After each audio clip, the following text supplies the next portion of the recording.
Hello and good afternoon. My name's Don Arleth and you're watching World News coming live to you from Warsaw.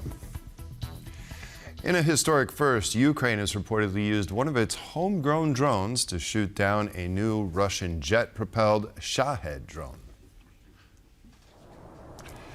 Defense tech company Wild Hornets, which is the producer of the Sting drone, has confirmed that Ukrainian soldiers used their product to shoot down the latest version of the Russian Shahed, called the Geran 3. This latest model is propelled by a jet engine and is faster and more advanced than the earlier Shaheds. Ukraine, however, has quickly developed the technology to match it. The shoot-down of the latest Shahed by a Sting drone has been described by Ukrainian commentators and experts as a historic moment. U.S. Special Envoy Steve Witkoff and Donald Trump's son-in-law Jared Kushner will meet Vladimir Putin on Tuesday for talks on a possible way to end Russia's war in Ukraine. The White House spokesperson has said that the Trump administration feels very optimistic ahead of Tuesday's talks in Moscow. U.S. efforts to broker a peace agreement between Russia and Ukraine have recently intensified. In November, a U.S. draft of an initial 28-point peace proposal was leaked, and negotiations of the plans with Ukraine and European allies soon followed. Ukraine has also ramped up its diplomatic efforts, calling for a fair and lasting solution to the war with Russia. Denmark's defense minister is warning that a peace deal over the war in Ukraine, which favors Russia, could undermine European security. Troels Lund Poulsen said any agreement that fails to include strong security guarantees for Ukraine risks enabling renewed aggression from Moscow. If you make a peace agreement on Russian terms, then it is something that can basically mean that our own security here in Europe will be more under pressure than it is at present. Therefore, it is absolutely crucial that the peace agreement on the war in Ukraine and the peace agreement that is being discussed, that it is followed up with some very, very clear security guarantees for Ukraine. Because otherwise, I'm afraid that it will just be a temporary peace which will be replaced by a further war from the Russian side. In a blow to financing Ukraine, the Central European Bank has said that it will not act as a backstop for a €140 billion loan for the country, according to the Financial Times. The report comes as the European Commission and EU member states are scrambling to find a way to use frozen Russian assets to fund Ukraine. The current plan sees Kyiv receiving a loan funded with the Kremlin's financial assets held in the West. The Commission asked the bank whether it could serve as a lender of last resort for Euroclear, the institution where the assets are held, in case the money has to be returned to Russia. The Ukraine loan will have to be backed by member states, but they needed to raise €140 billion for a potential return could put markets under pressure. That's when the ECB could become involved. But according to the Financial Times, the bank thinks an operation like that would violate European treaties.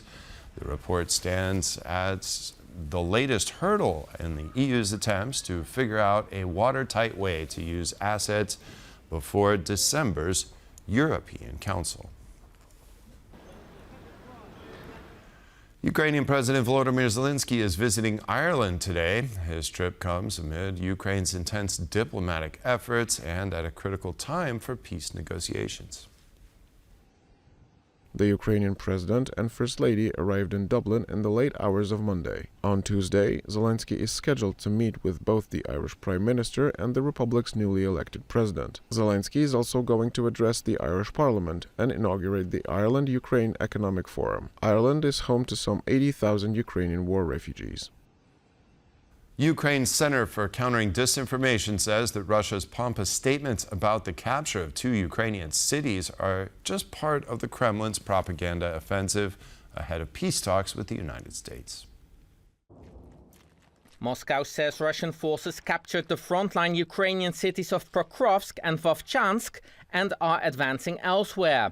The head of Ukraine's State Center for Countering Disinformation, which is part of the National Security and Defense Council of Ukraine, says that, quote, "The Russians will make many attempts to exert pressure on the front line and accompany this with loud statements." Pokrovsk is a city in eastern Ukraine with a pre-war population of 60,000. Moscow has attempted to seize it for the past 2 years and suffered vast losses in the process. Vovchansk is located in the northeastern Kharkiv region and before the full-scale Russian invasion had a population of some 17,000. Stefan Korshak, the defense correspondent for the Kyiv Post, says that Russia's claim that its forces captured Pokrovsk is absolutely false. According to Korshak, nobody currently controls the eastern Ukrainian city of Pokrovsk. There are Ukrainian forces in the city. There are Russian forces in the city. They are fighting.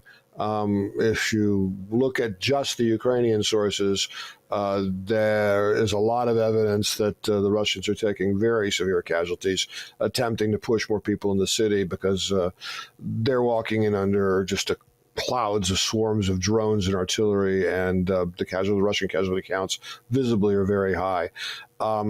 It's not clear at all who has control of the city, or more exactly, it's very clear that nobody has control of the city.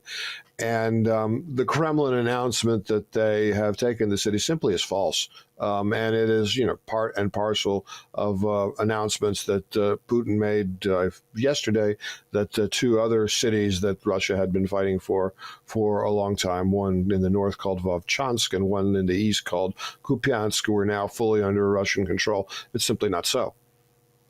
Some of the largest protests in Bulgaria's modern history broke out throughout the country on Monday against a 2026 budget that would see taxes hiked and social security contributions raised by a government many Bulgarians view as corrupt. Tens of thousands of people took to the streets in Sofia, the capital of Bulgaria, and other major regional centers across the country in anti-government protest, triggered by the draft budget for 2026, which they say is an attempt to mask widespread corruption. So there are 2 main reasons. So one of them is that people are really fed up with the lies. And there were a number of lies that were related to the budget that we discussed today. And the second reason is that people that govern today, they're characterized with a lot of arrogance, with a lot of brutal force that they use to impose their views, including the budget, but not only the budget. So the people are really fed up with this, and they want to say stop. This will not work in this way. Some protesters clashed with police, who cordoned off the offices of the ruling parties in Sofia and flooded officers with rocks, bottles and firecrackers. The rally was the largest seen in Bulgaria in years. Protesters packed the large square in front of the parliament, carrying posters urging a change of government.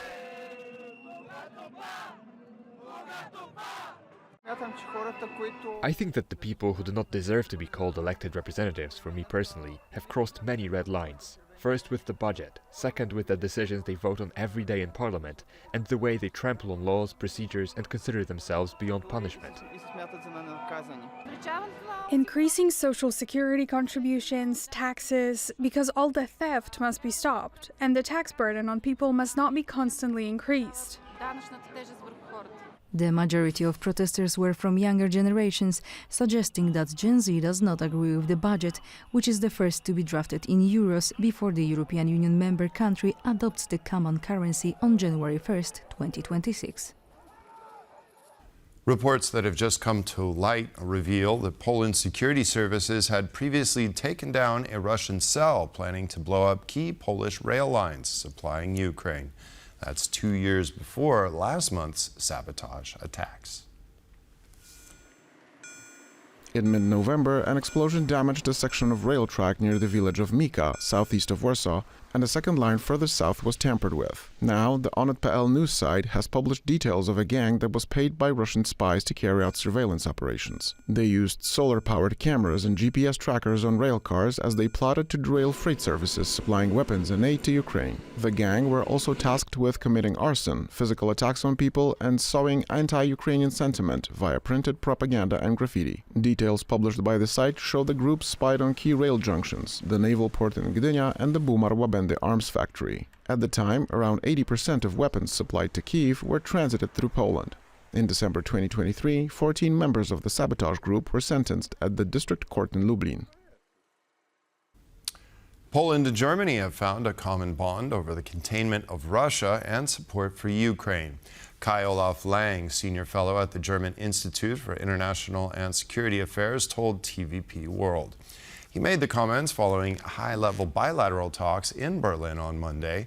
Lang said that there are common strategic issues that are stronger than those that divide the two countries, which opens the way for a new level of cooperation. If you look at the common declaration of both governments, security is a priority area. What does it mean in practical terms? Now, of course, Germany tries to increase its solidarity with Poland, participating in the air policing, participating also, which is not new, which already has happened, in the protection of Poland's airspace by deploying Patriot systems. They have been already there in southeastern Poland. Then there will be there certainly will be more common exercises. One area of intensified cooperation will be the Baltic Sea, particularly the protection of critical infrastructures where Germany, Poland, and other NATO partners are already active. This will also certainly be intensified. And then both ministries of defense are to hammer out a common defense agreement in the next year, which will certainly bolster defense and security cooperation. And that concludes this edition of World News. Thanks for watching. Have a great day and hope to see you next time. Goodbye.